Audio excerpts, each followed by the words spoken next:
Hey everyone, welcome back to another video. So for today's video, I wanted to talk about private labeling, kind of discuss what it is and how you can go about private labeling on Amazon. Although this video is going to be more Amazon focused, the methods that I discussed today can be applicable to any business models such as Shopify or even drop shipping. I'm just going to go over what private label is and basically the steps in order to private label a product. So let's discuss what private labeling is. So when you want to private label a product, you're basically having the manufacturer or supplier manufacture the product, and basically you're going to be putting your own personal branding and your own personal design within the product. It's essentially your brand, but you're just having it manufactured by a third party. So private labeling is a great way to go about business because you have control over your brand, over your product, and you basically can customize that product accordingly to however fits your vision or your needs. So it's your own personal product that you are customizing with the supplier. So one important thing to know when you're sourcing out a supplier, you want to make sure you're working with a supplier that is directly manufacturing your product. That way, in order to make customizations for the product, such as sizing, color, or even patterns, they're able to accommodate those customizations for you because they are the ones that are, creating that product for you. So please be aware, because sometimes people often resort to, suppliers that are not even suppliers, but middlemen of the product. So they work with suppliers and they do the justification. So just work with a supplier that's directly manufacturing the product for you because it'll be easier on you, and I'm sure it'll be more cost efficient for you as well. Now let's talk about an example of a private label product. So I'm going to take myself as an example. So I, as a seller, want to start a necklace line. So I'm going to find a supplier on Alibaba that specializes in necklace manufacturing. So I'm going to inquire with the supplier if they can make a pearl necklace for me, in which they can also attach an astrological sign pendant onto the pearl necklace. So as you guys can see, this is already what I want in my necklace. I'm looking for pearl necklaces in which I can put, astrological signs onto the necklace.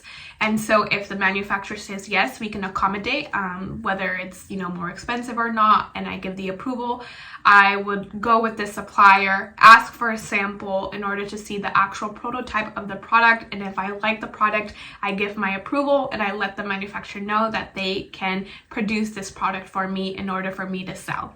After that, I'm going to put my own personal branding onto the product. So I'm going to create a logo, which I can also do with a freelancer on Fiverr. And I'm also going to create the packaging of the product that I want the product to be in. And that can also be done through a freelancer on Fiverr. So there are some great resources in which you can produce designs and logos of your product through Canva if you want to do it personally on your own, or you can hire someone professionally to do it for you without it being too expensive. So how does private labeling relate to Amazon? So basically on Amazon, you can private label your own product, sell that to Amazon through FBA or through FBM, and basically make a profit off that product when customers are purchasing your product.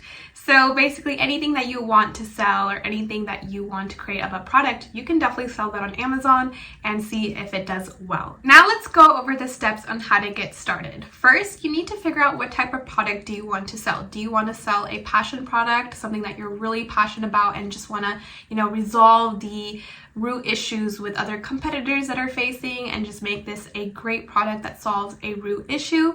Or do you want to sell something random like a necklace or, even a couch? It's really up to you what you want to sell. You have varieties of suppliers that can accommodate what product you are looking for to sell as well. The second step is that you're now going to go on Alibaba to find a supplier that's going to manufacture this particular product for you.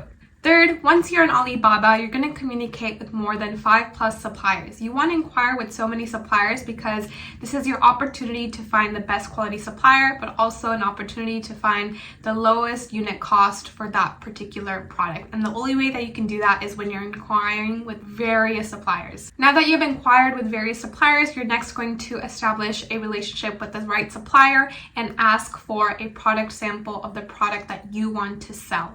Have the supplier send the product sample to you, assess the quality of the sample, and give your approval whether you like the sample or not so the supplier can begin production.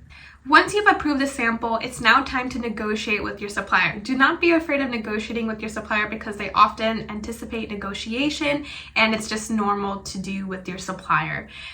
You want to negotiate your minimum order quantity so you can let them know you're first starting off your business. It's the initial stages and you want to see how the product is going to perform.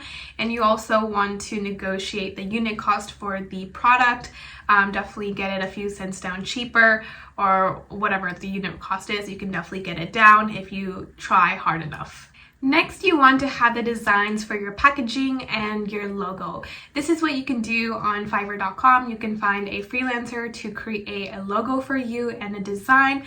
You kind of just have to give them an idea of what you're looking for, your kind of vision, and they can go ahead and create the logo and design for you for your brand. Once that is created by your freelancer, you want to get those files from them, and then you're going to send those files directly to your supplier so that they can print that out for you as well. And I would also request a sample of the packaging as well if you want to make sure that it looks good physically, and you can also provide your approval, or they can just make some modifications. You can also ask for just like a picture of the packaging, but personally for me, I would have them send it to me directly so you can do it physically to see if it looks good. Once you've approved the packaging, the supplier now begins production, and once the goods are finished, which they will signify you can then send the goods to an Amazon warehouse, and you can have them even ship it directly to the Amazon warehouse, so you don't have to worry about finding a freight forwarder or any logistics company to help with the transportation. Well, there you guys have it. This is what private labeling entails, and I hope you guys got a better understanding of how to go about the private labeling method. So I hope you guys really enjoyed this video and learned a lot, and as always, if you guys have any questions, feel free to leave them below in the comment section, and I will see you guys in the next video.